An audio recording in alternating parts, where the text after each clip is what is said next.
Bismillahirrahmanirrahim. Assalamu alaikum dear students. As you all know that we are in your chapter number 9, that is about the transport. So the topics which we are going to revise today are your question number 5, that is about the significance of transpiration, your question number 6, that is about the transport in man, and the question number 7, that is about the composition of blood.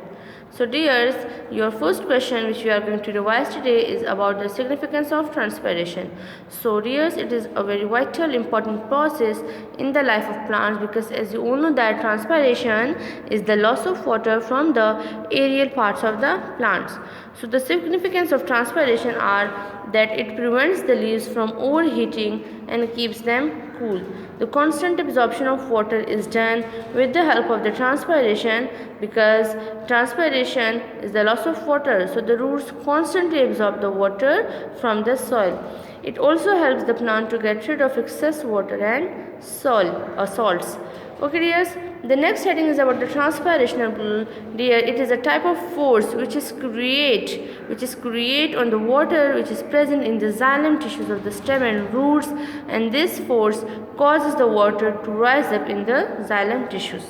So dears, it also keeps the mesophyll cells moist, which helps in the gaseous exchange also. So the transpiration keeps the mesophyll tissues and cells moist, which helps in the gaseous exchange, especially the absorption of carbon dioxide, which is essential for the process of photosynthesis. So dears, if there is any kind of significance of transpiration, so there is also harmful aspects of the transpiration as well. So as we all know that transpiration plays an important role in normal functioning of plants, but it may prove harmful sometimes when there is deficiency of water in the soil. So such conditions may result in wilting. Wilting is the falling down of leaves because of the loss of water, because of the excessive loss of water. Transpiration is important for plants, but excessive loss of water is harmful. Therefore, transpiration is known as the necessary evil. The effect of transpiration on water table. The high transpiration rate can cause the reduction in water table. It helps in the reduction in the water in the soil. So the example of such kind of transpiration is the eucalyptus tree, which are very hard and fast growing, and they are grown in high numbers in Karachi, as other trees were not very successful there. So the high transpiration rate of eucalyptus caused great reduction in water table in the city. Dear, your next question for transpiration is about the transport in man. So the transport in human beings, as all the other living organisms, in human beings there is also a special transport system to deliver the oxygen, nutrients and other substances to all cells in the body and take the waste products from them. So the transport system of the human beings consists of the blood, heart and blood vessels. Dear, these are the three things which are present in the human beings for the transport of all the essentials to all the cells of the body. So in humans, a lymphatic system also works for the transport of materials, and the lymphatic system has some special vessels, and those vessels are known as the lymphatic vessels, which also helps in the transport of these materials.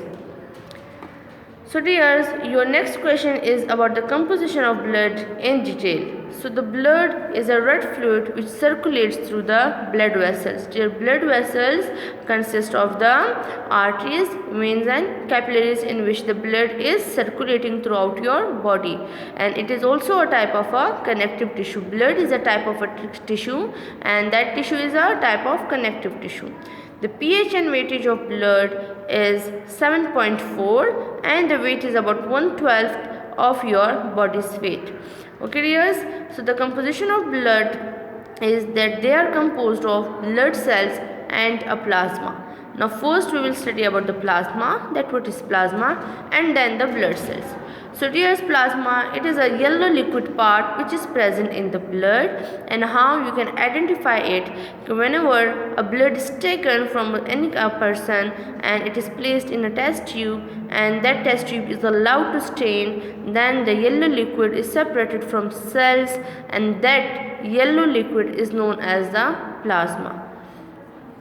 So the weightage of plasma is about 55% by volume of the blood. The composition of plasma, the plasma is composed of 90% of water and the remaining 10% are the dissolved substances, out of which the 7% are the different types of proteins. These 7% are among these 10%. So in 10% dissolved substances, the 7% are the different types of proteins, while the 0.9 to 1% is made of different inorganic salts, and the remaining 2% consists of the food materials, hormones, waste products, etc. Okay dears, now what is serum? So the blood without protein is known as the serum, while the serum containing the antibodies is known as the antiserum. Clear? Antibodies are those which are present in our body and they help us to protect our body from all the different harmful substances like viruses, bacteria and all other harmful organisms. The function of plasma that it keeps the tissues moist. It helps in the transportation of materials.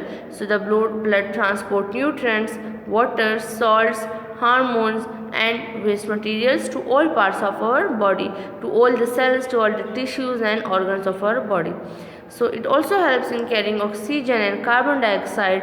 But the plasma carries a small amount of oxygen and a large amount of carbon dioxide. The plasma carries a small amount of oxygen while most of the carbon dioxide is carried by the plasma. It also helps in regulating the body temperature and it also helps in maintaining the osmotic pressure. The another function of plasma that it provides the immunity, because as we have studied earlier that plasma proteins are called antibodies which defends the body. The proteins, antibodies are present in the plasma which help our body to defend from the various organisms. So the another function of the plasma is the blood clotting. So the plasma proteins fibrinogen is responsible for the blood clotting. Now coming towards the blood cells and the cells-like bodies. Now dear, the blood contains the red blood cells, white blood cells and the blood platelets. So first we are going to study about the red blood cells, which are also known as the erythrocytes. So red blood cells are the most numerous cells present in our body which gives red color to our blood, and that red coloration is because of the presence of hemoglobin. Now the shape of the red blood cells is biconcave, rounded and it is having no nucleus. The red blood cells contains no nucleus. They are non-nucleated layers. They do not contain the nucleus. Now the site of production where the red blood cells are formed and found. So the red blood cells are found in liver and spleen and they are formed in the red bone marrow of short bones, that is the sternum, ribs and vertebrae. The composition of red blood cells is that 95% of their cytoplasm is composed of the hemoglobin, while the 5% contains the enzymes, other proteins and salts. Now what is hemoglobin? Hemoglobin is a red pigment present in our blood, and that red pigment is a protein which gives red coloration to the blood, and it also helps in carrying the oxygen and carbon dioxide throughout our body. Now the lifespan of the red blood cells is about 120 days. The average lifespan is about 120 days. After 120 days they become dead, and the dead red blood cells are removed by the liver and spleen. Now coming towards the second type of blood cell, that is known as the white blood cells, also known as the leukocytes. They are colorless and they do not contain any pigment like the red blood cells. So they are colorless and not contain any pigment. Their shape is irregular in shape and nucleated. Nucleated means they contain the nucleus. They are having the nucleus. Now the site of production where they are produced and formed. They are produced in the red bone marrow and some are also produced in the lymphatic system of our body. The average lifespan for the white blood cells is about 7 hours to 3 days, and there are about 5 different types of white blood cells depending on the shape of the nucleus. Now dears, coming towards the function of the white blood cells, so it is a part of the immune system. It circulates and transported to an area where infection has developed. Dear, white blood cells are also known as the defending cells of our body because they defend our body. They help us to defend against many diseases. So the white blood cells circulate throughout our body, and when there is any kind of infection in our body, so these white blood cells gather at the site where the infection has developed and kill those pathogens, those microorganisms which are inhaled by the human body from the environment, and engulf them and eat them. So some white blood cells kill pathogens by engulfing them. Some also produce inflammation at the site of infection. Now dear, this inflammation at the site of infection is caused by the white blood cells because, as I have told you, when there is any kind of infection in the body, so they gather at that site of infection, and due to a large number of white blood cells, inflammation occurs at the site of infection. So this inflammation, that swelling, is because of the large number of white blood cells at the site of infection. Now some white blood cells also make antibodies against the pathogens. That is the example of such kind of antibodies. For example, once a person is having a chicken pox, so he will be having a chicken pox again in his life because the antibodies against the chicken pox virus is formed in your body, and that is because of the white blood cells. So the antibodies against that disease is formed in your body, and it will never again act on your body in your whole life. So now coming towards the immunity, so as that is also the function of the white blood cells, and that is the most important function of the white blood cells, as we have studied in the above topics, in the above sentences, that it helps us to kill the pathogens, to engulf them, and they causes the inflammation, and they also make the antibodies against many pathogens.